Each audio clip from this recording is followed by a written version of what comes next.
अब अब मैं हमारे इस कार्यक्रम के जो मुख्य यजमान हैं,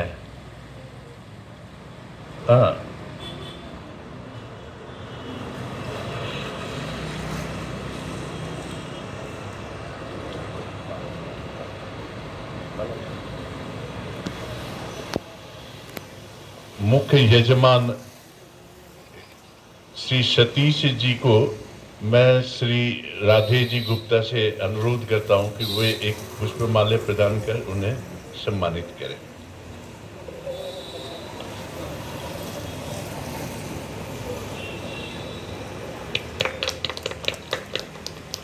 अब मैं आज के कार्यक्रम के हमारे पुरोहित श्री रोहित जी से अनुरोध करता हूं कि यह होलिका दहन का जो कार्यक्रम है हम क्यों पालन करते हैं, इसके तात्पर्य पर कुछ व्याख्या व प्रस्तुत करें। क्या प्रस्तुत करें?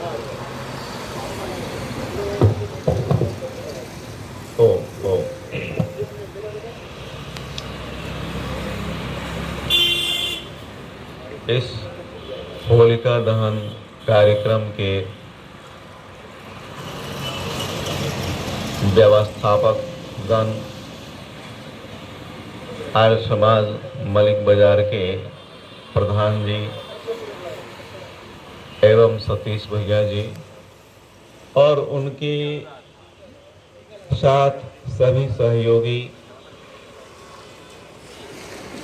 बंधु माताओं बहनों भाइयों जो भी यहाँ पर उपस्थित हैं, इस आयोजन में सम्मिलित हो रहे हैं और होने वाले हैं।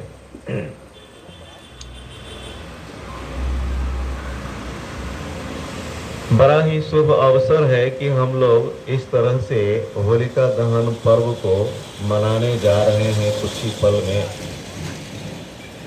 और यह पर्व ऐसा नहीं है कि हम लोग पहली बार, दूसरी बार, तीसरी बार या 10वीं 20वीं बार मना रहे हैं। ये अनंत चीर काल से पर्व हमारे पूर्वजों ने मनाते हुए हमें सिखाया और उन्हीं का अनुसरण हम लोग करते ही आ रहे हैं।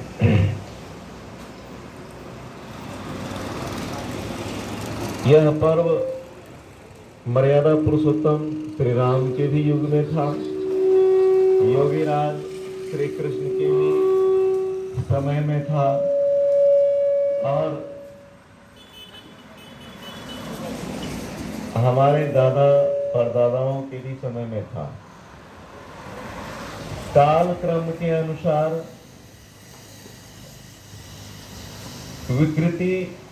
विकृतियां आती ही रहती है, परंतु हम लोगों का कर्तव्य बनता है मनुष्य होने के कारण कि विकृतियों से हम बचते हुए रहें और कृतियों को हम लोग करते रहें। जैसा कि यह पर्व का नाम है होलिका दहन, तो हमारे देश में जो भी पर्व मनाते आ रहे हैं हम लोग,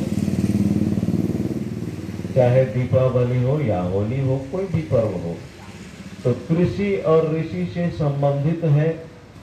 यह भी पर्व कृषि से संबंधित है। सवा मास लगभग बीत चुका है बसंत पंचमी के पर्व का, और उस समय के अनुसार और इस समय के अनुसार आप देखेंगे तो प्रकृति में बहुत परिवर्तन हो चुका है। जरा जीर्ण सब कुछ समाप्त हो चुका है। शरद ऋतु में, ठंड में, जाड़े के मौसम में हमारे त्वचा में कुछ रोग आदि भी उत्पन्न हो जाया करता है, परंतु इस ऋतु में आने के पश्चात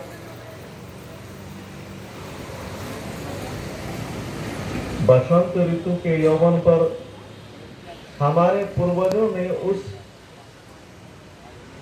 त्वचा विकार को दूर करने का एक विधान बनाया, क्योंकि यह रोग किसी भी मनुष्य को हो सकता है। इसीलिए हमारे पूर्वजों ने क्या किया पलाश के फूल को पानी में डाला और उस पानी से स्नान किया और आनंदित करते हुए हम लोगों ने क्या किया कि एक दूसरे के भी देह पर छींटाकशी किया, जो इस कार्य को ही विशेषण में बदल दिया। तो पलाश के फूल को जब पानी में हम डाल देते हैं, वही पानी गुलाबी रंग का हो जाता है। उस पानी से जब स्नान करते हैं तो त्वचा पर एक नवीन क्रांति आ जाती है, तेजस्वी हमारा त्वचा बन जाता है। और सामूहिक रूप से ऐसा हम लोग करते हैं जो सबके त्वचा पर निखार हो, सब अच्छे देखने में लगे।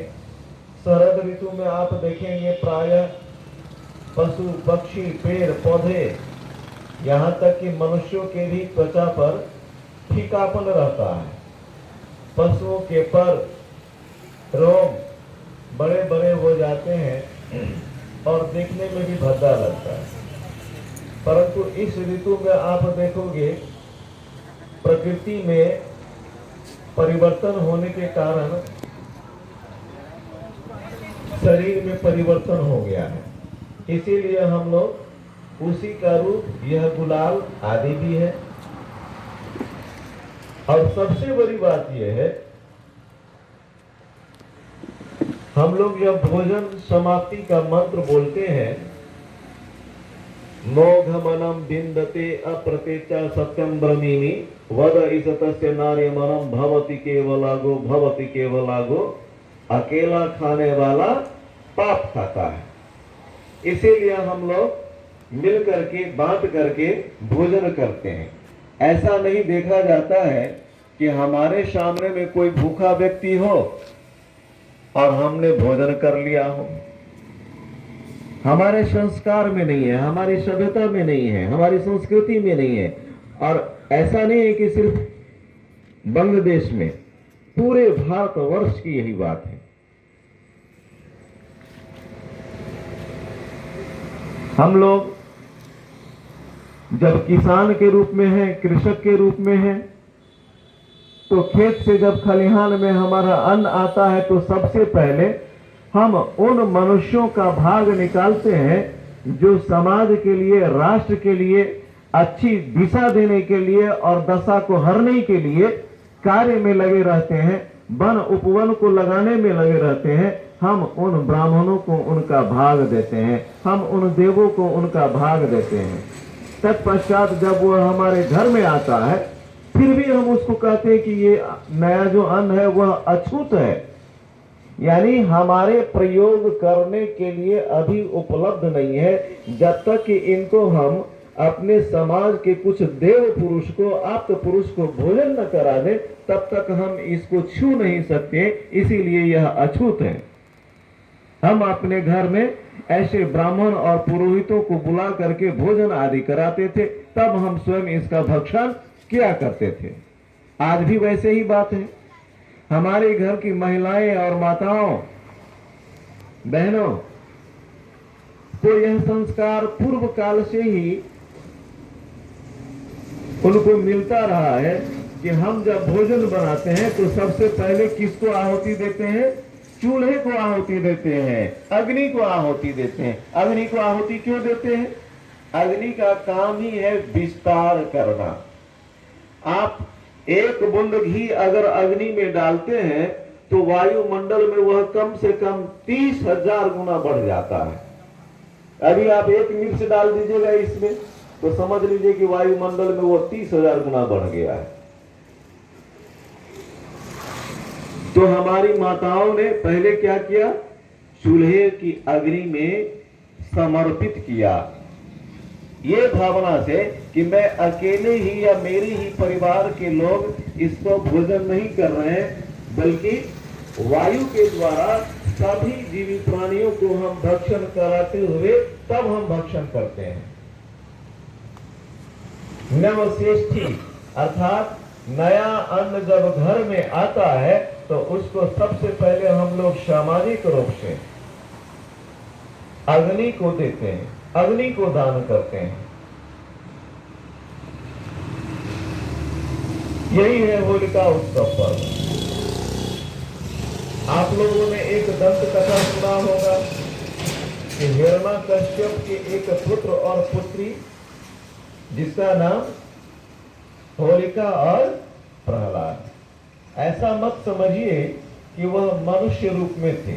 यह एक अलंकारिक भाषा है, बड़े सरलता से समझाने वाली बात है और समझने वाली बात है।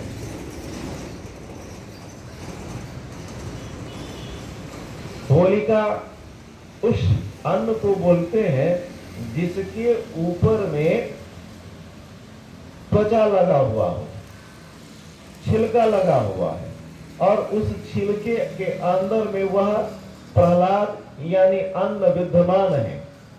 गेहूं के बाली को आप देख लो तो उसके ऊपर में चादर से वह ढका हुआ है।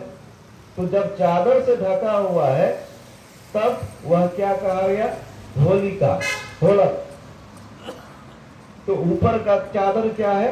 होलिका है, और अंदर का अन्न क्या है? प्रहलाद है। ऐसे ही चने के झाड़ में भी देख लीजिए, इसके ऊपर में भी चादर लगा हुआ है और इसके अंदर में क्या है? प्रहलाद है। तो प्रमाद होने के कारण, प्रमादी होने के कारण हमने इस बात का ठीक ठीक से पता नहीं लगाया और समझ बैठा कि कोई आदमी ही होगा, भाई और बहन। जो बहन अपने भाई को लेकर के अग्नि में बैठ गई होगी और दैव कृपा से वो खुद तो जल गई, परंतु प्रहलाद बच गया। वह मनुष्य नहीं है, वह अन्न ही है। इस ऋतु में आने के पश्चात, अब कुछ ही दिन के पश्चात चैत्र प्रतिपदा आएगा। उस दिन से नए संवत्सर में हम चले जाएंगे, नए साल में हम चले जाएंगे। हमारा जो साल है, हमारे संस्कृति का जो साल है, वह प्रकृति के अनुसार है और जो दूसरे लोगों का है वह प्रकृति के विरुद्ध है। अब देख लीजिए, हमारे और आपके भी शरीर में परिवर्तन हो चला है, पेड़ पौधा पशु पक्षियों के भी शरीर में परिवर्तन हो चला है। नवीन हम लोग हो गए हैं, नए हो गए शरीर से। तो जब शरीर से नए हो गए हैं तो हम लोग का उदर भी नया है। जैसे बच्चे का उदर होता है वैसे ही हम लोग का भी उदर है। बच्चे को आप अधिक दूध पिला दो तो वह उल्टी कर देगा। तो इस मौसम में हमारे मनीषियों ने कहा, ऋषियों ने कहा, विद्वानों ने कहा कि हमें ऐसे भोजन करना चाहिए जो शरीर के लिए, पेट के लिए सुपाच्य हो, रोग आदि से हम दूर रहे, निरोग होकर के वीर भोग्या वसुंधरा। वही व्यक्ति इस धरती के सुखों को प्राप्त कर सकता है जो निरोग होगा, स्वस्थ होगा। जो रोग से ग्रसित होगा वह धरती के सुख को कभी प्राप्त नहीं कर सकता है। और निरोग काया के लिए जरूरी है कि हमारा आहार विहार अच्छा हो, प्रकृति के अनुसार हो, ऋतु के अनुसार हो। तो इस मौसम में अभी अगर आप गरिष्ठ भोजन अधिक करते हैं तो भी आपको पचता नहीं है। जितना शरद ऋतु में आपको गरिष्ठ भोजन पच जाएगा उतना इस समय में नहीं पचेगा। आप अधिक खाएंगे, आपको या तो उल्टी हो जाएगा या तो पेट खराब हो जाएगा। और अधिक कच्चा भी खाओगे तो भी ऐसी ही बात होगी। तो हमारे ऋषियों ने कहा तो क्या भोजन करें, कैसे जीवन यापन करें? तो उसके लिए उन्होंने कहा न कच्चा हो न पक्का हो, अध पका हो अध कच्चा हो। तो नवीन अन्न को हम जिसको भून करके खाते हैं उसी को प्रायः आदि भी गांव में होड़ा बोलते हैं। क्यों होड़ा बोलते हैं? क्योंकि अध पका अन्न है। ऐसे अन्न इस मौसम में खाने से शरीर के लिए अच्छा माना गया है वैदिक शास्त्रों के अनुसार। इसीलिए इस मौसम में, इस ऋतु में हम लोग सत्तू का प्रयोग अधिक करते हैं। क्यों? क्योंकि वह सुपाच्य है। इसीलिए अपने पूर्वजों की अच्छी बातों को ध्यान में रखते हुए हम लोग सामाजिक रूप से इस होलिका दहन पर्व को बड़े चिरकाल से मनाते आ रहे हैं। पुत्र वही है, पुत्री वही है जो अपने पैतृक संपत्ति की रक्षा करने वाला है। और यह हम सबका पैतृक संपत्ति है। सिर्फ घर, द्वार, दुकान आदि ही पैतृक संपत्ति नहीं है। पैतृक संपत्ति वह सभी चीजें हैं जो हमारे पिता के जीवन के लिए उपयोगी था, वह सब हमारा पैतृक संपत्ति है। उसी से हम अपना जीवन यापन करते हैं, निर्वहन करते हैं। मैंने कई जगह देखा है और आप लोगों ने भी देखा होगा, होलिका दहन के नाम पर अपने घर का जो कूड़ा कबाड़ा होता है वो सब ला करके इसमें डाल देते हैं और जलाते हैं। ये कूड़ा कबाड़ा डालने वाला नहीं, इसमें 4 प्रकार के, उसमें 4 गुण होने चाहिए, वह पदार्थ इसमें डालना चाहिए। सुगंधित पदार्थ, जो सुगंध को उत्पन्न करने वाला है, जो सुगंध को बढ़ावा देने वाला है, उन पदार्थों को इसमें डालना चाहिए। जो शरीर को हष्ट पुष्ट करने वाला हो, ऐसे मेवाओं को डालना चाहिए, ऐसे अन्न को डालना चाहिए। और जो दुर्गंध को नष्ट करने वाला हो, ऐसे पदार्थों को डालना चाहिए। और जो सुगंध पैदा करने वाला हो, ऐसे पदार्थों को डालना चाहिए। अब बताओ, हम लोग इसमें अगर टायर जलाएंगे तो सुगंधित वायु होगा? नहीं होगा।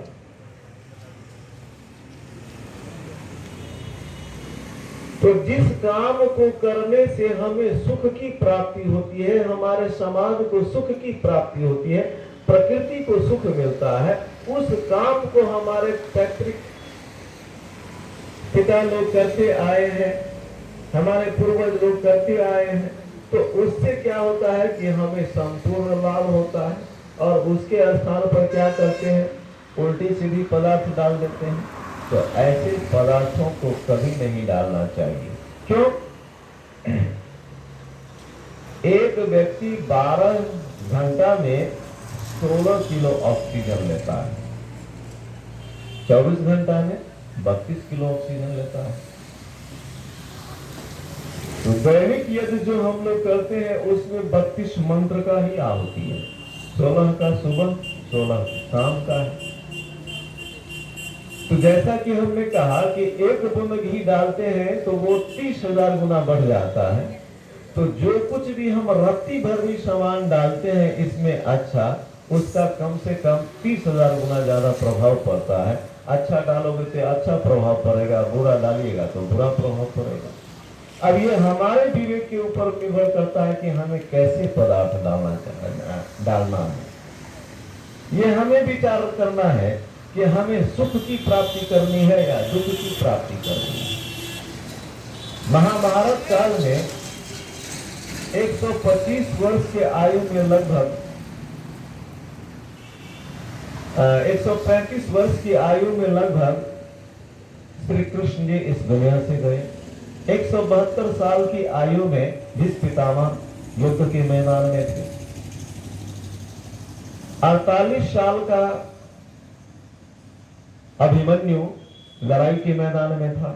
वह 16 साल का नहीं था, वह झूठा प्रचारी थे। 48 साल की आयु में वह युद्ध के मैदान में था और उससे कुछ ही दिन पहले उसका विवाह संस्कार हुआ था। 85 साल के लगभग अर्जुन थे, 86 साल के अर्जुन थे। तो उस समय प्रत्येक घर में दैनिक अग्निहोत्र होता था, सामाजिक अग्निहोत्र होता था, जिससे वातावरण शुद्ध पवित्र रहता था। और वायु शुद्ध होने के कारण जल भी शुद्ध है, मिट्टी भी शुद्ध है, अन्न भी शुद्ध है।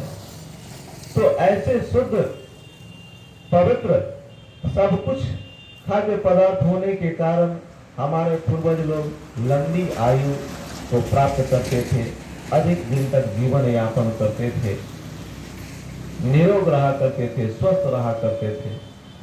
तो समाज में सुख शांति था, अच्छी तरह से जीवन यापन करते थे। अगर ऐसा ही जीवन यापन हमें भी चाहिए तो वैसा ही कार्य हमें करना पड़ेगा जैसा महाभारत काल के हमारे ही पूर्वज लोग किया करते थे। इसीलिए अच्छे पदार्थों को सबके घर से अच्छे पदार्थ आना चाहिए, सुगंधित पदार्थ आना चाहिए। सब लोग अपनी अपनी आहुति डालें, अपने अपने भागीदारी को समझें। और हमारा दायित्व तो हमारे ही ऊपर में है, यह दूसरे के ऊपर में नहीं है। इसीलिए अपने दायित्वों का निर्वहन करते हुए समाज में एक दूसरे से प्रीति पूर्वक, आनंद पूर्वक व्यवहार करते हुए जीवन यापन करना चाहिए। इसी का नाम क्या है? होलिका दहन। इसीलिए हम लोग होलिका दहन पर्व मना रहे हैं। यहाँ पर हम सब लोग जितने भी उपस्थित हैं एकदम प्रीति पूर्वक उपस्थित हैं, द्वेष पूर्वक उपस्थित नहीं है। अगर द्वेष रहता तो हम एक दूसरे का फेस देखना चाहते ही क्यों? नहीं चाहते। तो सामाजिक बंधन है क्या? प्रीति का, प्रेम का, सद्व्यवहार का। तो सद्व्यवहार जीवन में हो और इसी तरह से हम लोग हर बार प्रीति पूर्वक होलिका दहन पर्व मनाते रहें। इसके विपरीत कार्य न करें तो अच्छा है। जैसे हुड़दंग आदि अभक्ष्य पदार्थों का भक्ष्य करना,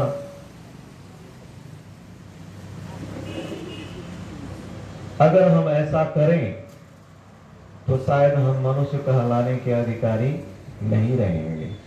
और अगर हम मनुष्य हैं, मननशील प्राणी हैं, तो वह सारी बात जो हमारे पूर्वज लोगों ने हमें सिखाया, हमें दे दिया है, उसका निर्वहन और पालन और उसको अपने पास उस विद्या को रखे रहें और आने वाले पीढ़ियों को भी हम अपने संस्कार देते रहें।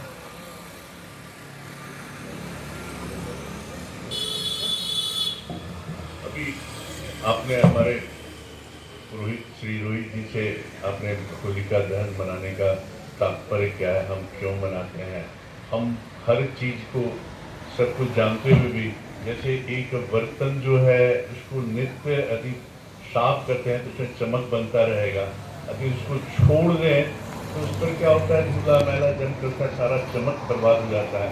हम सभी काफी समझदार हैं, हर चीज को समझते हैं।